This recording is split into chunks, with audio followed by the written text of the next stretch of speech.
Yang pertama, masih ingat amalan saat bangun tidur? Ya. Kalau yang belum mengamalkan, kita ingatkan kembali. Satu, tidak langsung bangun tapi duduk dulu. Ini sunnah Nabi-nya. Kemudian yang kedua, mengusap mata bekas ngantuknya. Baru setelah itu membaca doa bangun tidur. Masih ingat doanya? Alhamdulillahilladzi ahyana ba'dama amatana. Paham artinya? Baik. Jadi bukan hanya diucapkan, tapi ketika mengucapkan ada komitmen dalam diri kita. Coba diputar lagi kajian yang di awal-awal. Ketika mengucapkan Alhamdulillah, itu artinya syukur kita diberikan kesempatan untuk memperbaiki yang kurang-kurang yang kemarin terlewatkan.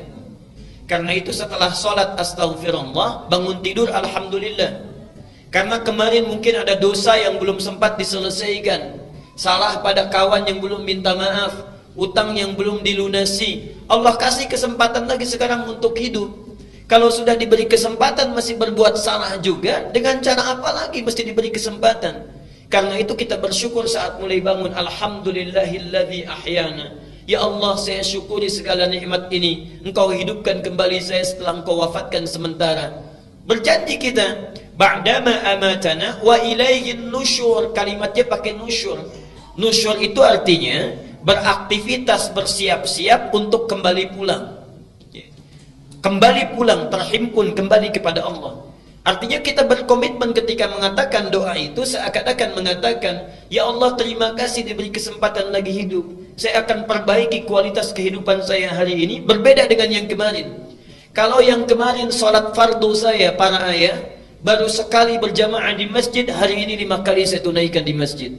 Kalau kemarin belum sempat dengan sunnahnya, sekarang saya kerjakan sunnahnya. Kemarin belum tahajud, sekarang saya akan tahajud. Itu janji kita. Wa ilaihin nusyur. Mudah-mudahan kalau hari ini diwafatkan, kembali kepada Allah dalam keadaan yang lebih baik dibandingkan dengan hari kemarin. Jadi ketika antum membaca doa itu sudah ada komitmen. Artinya kalau orang bangun tidur baca doa ini, tapi ternyata lisannya menyakiti orang lain, bohongnya muncul kembali, pekerjaan yang buruknya hadir lagi, itu artinya belum komitmen dengan apa yang dia ucapkan. Yang seperti ini masuk pada golongan orang-orang yang belum mensyukuri nikmat kehidupan yang Allah berikan. Bertakwalah kepada Allah dengan apa yang telah kita ucapkan. Kemudian yang terakhir, kalau saya sudah siap dengan komitmen itu, apa yang harus dilakukan?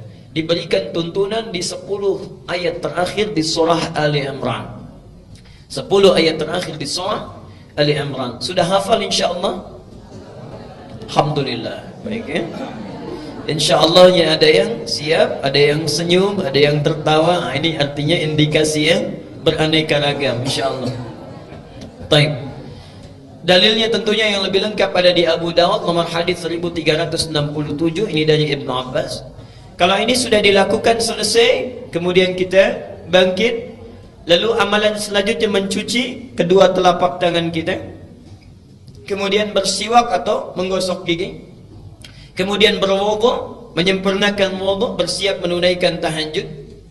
Ingat, yang ikut kajian sunnah Nabi ini artinya orang-orang yang sudah berkomitmen memperbaiki keadaan diri. Artinya dengan kata lain, sudah siap mengikuti segala yang Nabi tunjukkan sesuai dengan kadar kemampuannya. Kalau dalam materi ini ada materi tahajud, artinya sudah punya rencana, besok saya mesti tahajud. Begini sifat Nabi tahajudnya. Ya. Kemudian bangun, cuci kedua telapak tangannya, kemudian menggosok gigi, berwudu dengan sempurna. Bagi yang melakukan hubungan suami istri, bermandi janabah dulu, kemudian sebelum menghadap Allah dalam tahajudnya. Hadisnya telah saya terangkan. Baik, kemudian apa keutamaan sholat tahajud? Ini juga sudah dibahas ya. Jadi kalau bisa bangunnya itu bukan bangunnya saat fajar. Yang bangun saat dipanggil sholat fajar itu yang belum ikut kajian sunnah Nabi. Ya.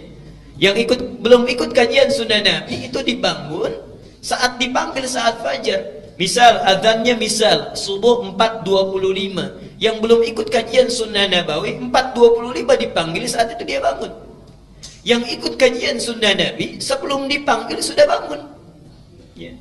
Karena ada ketentuan tahajud, ada praktek yang harus kita lakukan. Subhanallah.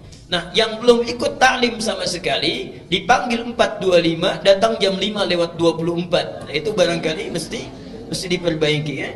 Nah, keutamaannya sudah. Apa motivasinya supaya mau bangun tahajud? Ini sudah kita uraikan. Ada keutamaan-keutamaan besar yang bisa kita dapatkan. Allah menjamin misalnya memudahkan pekerjaannya, kemudian membimbing apa yang dikerjakan, membebaskan dari segala kesulitan, dan membantu dia saat dia berada dalam kesulitan tanpa perantara, dan yang lain-lain sebagainya.